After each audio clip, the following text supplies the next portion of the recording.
இதெல்லாம் மீறி ஏங்க ரஜினி வந்து ஆதரவு கொடுக்கல? ரஜினி ஏன் அப்படியே வந்து ராஜ்குமார் ஃபேமிலிக்காக ஒதுங்குறாரா?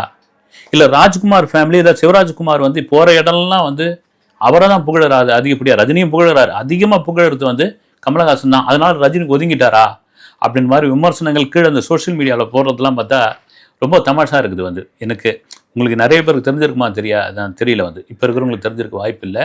தொட்டகஜனூர், அதாவது ராஜ்குமாரோடைய சொந்த ஊர். அது ஒரு காலத்தில் எல்லாம் பிரிக்காதப்போ அது தமிழ்நாட்டுக்குள்ளே தான் இருந்தது.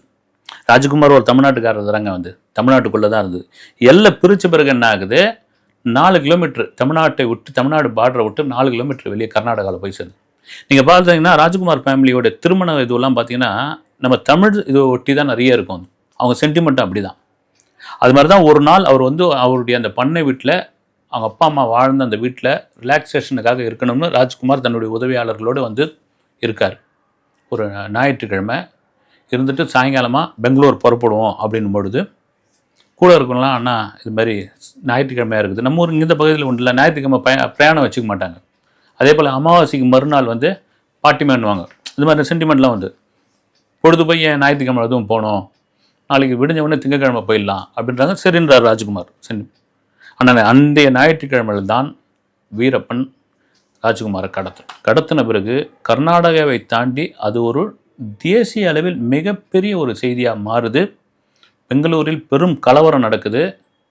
ஒரு பத்திரிகை ஆஃபீஸை அடித்து கொளுத்துறாங்க.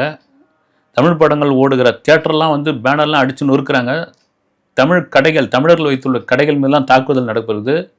பெங்களூரில் தமிழர்கள் அதிகம் வசிக்கக்கூடிய பகுதியில் பாதுகாப்பு ஏற்பாடுகள் அதிகம் பண்ணுறாங்க. அதே சமயத்தில் ஒரு அனௌன்ஸ்மெண்ட்டும் கொடுக்குறாங்க.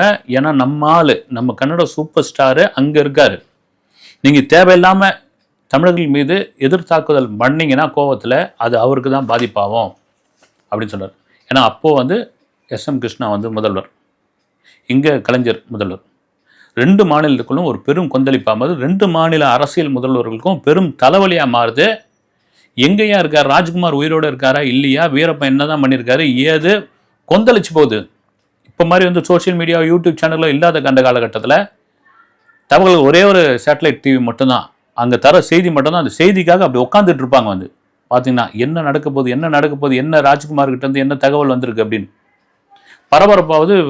அங்கே ராஜ்குமாரோடைய மனைவி பார்வதி அம்மாள் கண்ணீர் விட்டாளராக, சிவராஜ்குமார், புனித் ராஜ்குமார், ராகவேந்திரா ராஜ்குமார் பிள்ளைங்கள்லாம் அழ ஆரம்பிக்கிறாங்க. அவங்க முதல் யாருக்கு ஃபோன் பண்ணுறாங்கன்னா ரஜினிகாந்துக்கு தான் பண்ணுறாங்க.